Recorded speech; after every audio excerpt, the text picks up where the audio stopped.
Hi guys, welcome to Sivaraman ideas. இப்போ mobile phone repair ஆகிடுச்சு, display உடஞ்சிருச்சு. ஸோ அதை நம்ம என்ன பண்ணுவோம், நமக்குன்னா கிட்ட உள்ள கடையில் நம்ம கொடுப்போம். அவங்க எல்சிடி டிஸ்பிளே தான் போட்டு கொடுப்பாங்க. ஆனால் அந்த டிஸ்பிளே நம்ம ஆன்லைனில் பார்த்தோம் அப்படின்னு பார்த்தீங்கன்னா ரூ. 700, அதிகபட்சம் ஒரு ரூ. 1000 வரும். ஆனால் நம்ம கடையில் போய் கேட்டோன்னா அந்த ரூ. 1000 2000 மாற்றுவாங்க. நாமளே ஆன்லைனில் இருக்குது, நமக்கு கொஞ்சம் கற்றுக்குவோம் அப்படின்னு சொல்லிட்டு தான். ஏன்னா எனக்கு ஏற்கனவே டிஸ்பிளே மாற்ற தெரியும். ஸோ நான் கூகுளில் சர்ச் பண்ணி என் மொபைல் டிஸ்பிளே போன mobile Oppo A74 4G mobile. இது லான்ச் பண்ணது 2022. ஓகேவா.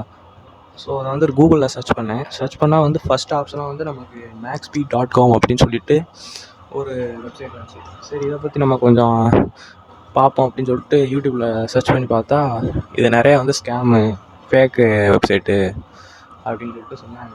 சரி, ஓகே, ஃபேக் வெப்சைட்டாக இருந்தாலும் பரவாயில்ல, நம்ம காசை போட்டு பார்ப்போம், இதை பற்றி வீடியோ போடுவோம். ரியலு நல்லா இருக்குது அப்படின்னு சொல்லிட்டு அதுக்கு வீடியோ போடுவோம். ஃபேக்கு அப்படி ஒர்க் ஆகலை, ரீப்ளேஸ் பண்ணால் ரீப்ளேஸ் ஆகலை அப்படின்னு சொல்லிட்டு பார்த்தோன்னா அதை பற்றி நம்ம ஒரு அவேர்னஸ் வீடியோ போடுவோம் அப்படின்னு சொல்லிட்டு தான் காய்ஸ். ஸோ வீடியோ ஸ்கிப் பண்ணாமல் பாருங்கள்.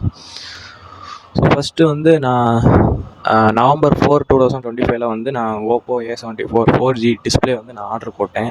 ஆனால் வந்தது நான் ப்ளூ டாட் கொரியரில் தான் காய்ஸ் நான் போட்டேன். ஏன்னு கேட்டிங்கன்னா ராஜபாளையத்தில், எங்கள் ஊர் Rajapalayam. So blue dot courier இங்கே கொஞ்சம் அதிகமாக இருக்கிற காரணத்தினால சீக்கிரமாக டெலிவரி வரும் அப்படின்னு சொல்லிட்டு ஒரு நப்பாசையில் நான் போட்டேன்.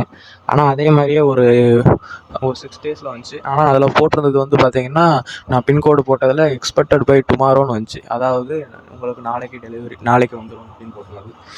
அவங்க என்ன காரணத்தில் போட்டாங்கன்னு தெரியல, ஷிப்மெண்ட்டுக்கு தான் அப்படி போட்டாங்களா. ஆனால் அவங்க சரியாக தப்பாக போட்டிருந்தாங்க. ஸோ நான் ஆர்டர் போட்டதில் புக்கிங் கன்ஃபார்ம் ஆனது நம்ம November 5 புக்கிங் கன்ஃபார்ம் ஆச்சு. ஓகேவா.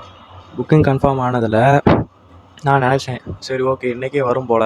ஏன் பார்த்தீங்கன்னா ஃபஸ்ட்டு அது அப்படி தான் போட்டிருந்தது. ஸோ இன்றைக்கி தான் வரும் அப்படின்னு சொல்லிட்டு நான் நினச்சேன். ஆனால் அது ஒரு November 10 வந்துச்சு காய்ஸ். சரி, வந்ததில் அன்பாக்சிங் பண்ணி பார்ப்போம்னு சொல்லிட்டு அன்பாக்சிங் வீடியோ நான் எடுக்கலை. ஓகேவா. ஆனால் அந்த அன்பாக்சிங் வீடியோ அப்படின்னு சொல்லிட்டு பார்த்தீங்கன்னா டிஸ்பிளே வந்தது ஏற்கனவே ஒரு ஆள் ரீப்ளேஸ் பண்ண டிஸ்பிளே தான் எனக்கு அனுப்பிச்சி விட்ருக்காங்க. அதுவும் ரொம்ப புவராக அவங்க என்ன பண்ணி வச்சுருக்காங்கன்னு கேட்டிங்கன்னா, அதில் ஆர்டர் ஐடி இருக்கும் பார்த்தீங்களா. ஏற்கனவே ஒரு ஆர்டர் ஐடி ஒட்டியிருக்கு. அது மேலே நான் ஆர்டர் போட்ட ஆர்டர் ஐடியை ஒட்டி வச்சுருக்காங்க.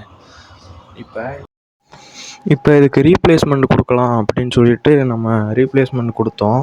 ஆனால் அவங்க அதுக்கு என்ன சொன்னாங்க அப்படின்னு பார்த்தீங்கன்னா, அவங்க 4 பிக்சர் அனுப்பணும், ஃப்ரண்ட் பிக்சரு, பேக் பிக்சரு, அதெல்லாம் அனுப்பணும் அப்படின்னாங்க.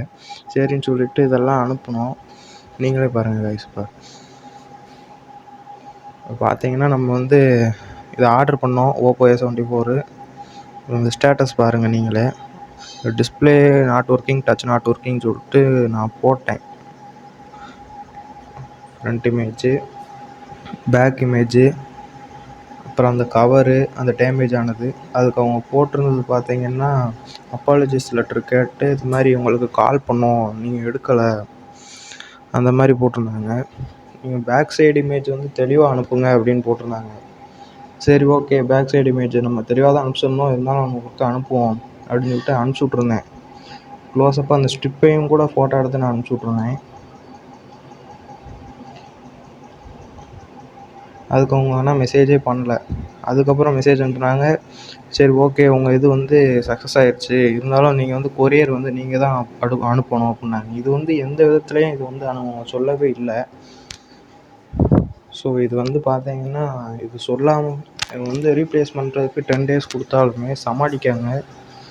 இப்போ ஏற்கனவே 5 days ஆயிடுச்சு. இதனால இப்போ ரீப்ளேஸ் பண்ணாலும் அவங்க கொரியர் போகிறதுக்கு எப்படின்னா அது 18th போகாது. ஸோ இது ஒரு ஸ்கேம் தான். இது யாரும் அனுப்ப வேணாம், இதில் யாரும் ஆர்டர் போட வேணாம்.